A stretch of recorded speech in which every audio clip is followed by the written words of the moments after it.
So I put these wood chips here last probably September. Rhubarb's dying off. As you can see,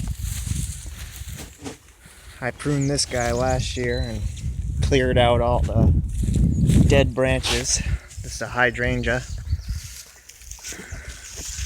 Nice and full compared to last year. I don't really have a comparison to show you because I never actually took a picture. That one's nice and full.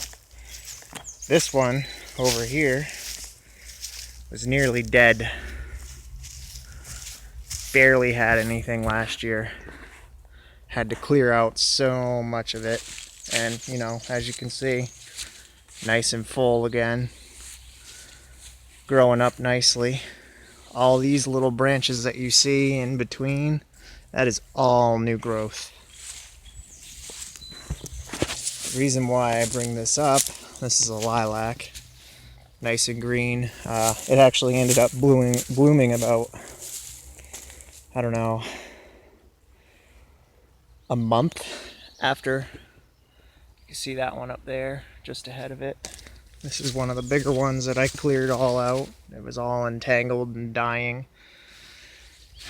This one bloomed about a month after that one. Finally kind of popped out a few, 2 or 3, nothing major. Next year it'll really pop. I caught it at the right time. This is about a little later than you should prune it, but about 6 feet tall, 5-6 feet tall is when you should start pruning it back and allowing new, stronger growth to come in.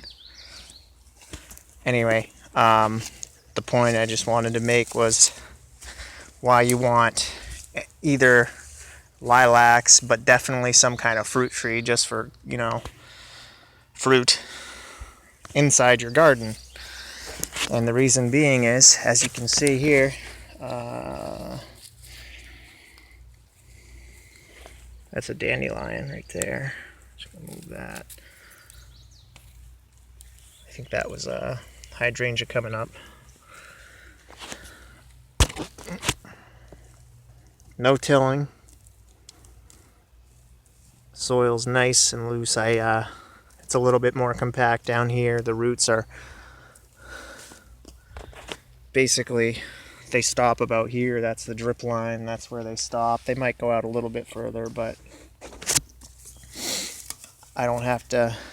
If I move the wood chips here, you can see right there, there's a hydrangea root sticking out. I got to cover that, but you see that little hole as I started? That's the soil. I'm barely touching it. And I can dig it with my hand. It's nice and loose and dark and rich. That's why you want roots in your garden. You know, see? I'm down 6 inches just working it. That's when it starts to harden up again, but this is the first year, you know? Not even the first year. It hasn't even been a year yet. I just cover that back up, and that stays nice and moist and wet and loose. So anytime I want to transplant, for instance, I plan on transplanting those guys right there, because they're good pollinators. They attract the nice bees and butterflies that you want for your garden.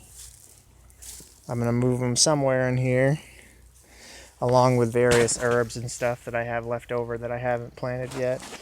But we had mowed over here, and the clover came up, and honeybees all over the place this morning. They're not there now. I don't know where they went. Somewhere else. They moved on. They'll be back. But I'll probably dig up most of that clover and transplant it in there too. Just because it's good to have, and it's free. I don't have to buy it. And I plan on digging up all the, if you can, I don't know if you can see it in the video. Can I zoom? I can zoom. It's not very good quality though. Oh, there's buttercups and daisies. And eventually Queen Anne's lace will come up over there, and I'm going to transplant a bunch of it over here. You can see some dead Queen Anne's lace sticking up over the fence right there. Those are excellent for honeybees. So I'll constantly have pollinators around the garden. But the major point of the video again was just I first noticed it over here. The chips again.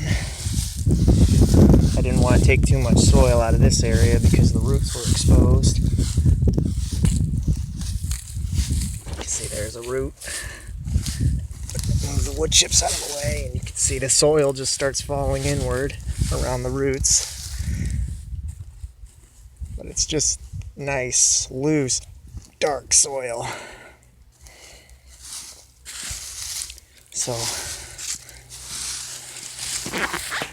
again, that's the main point of the video. Why you want big either bushes or trees, you know, fruit trees especially, for two reasons. One, you get fruit, apples, whatever grows in your area. But the second reason being, you put fruit trees in your garden, and in the fall, the leaves fall down on top of the garden, feeding it. So you're constantly feeding it. And those break down over the winter, and you've got permanent food for your garden.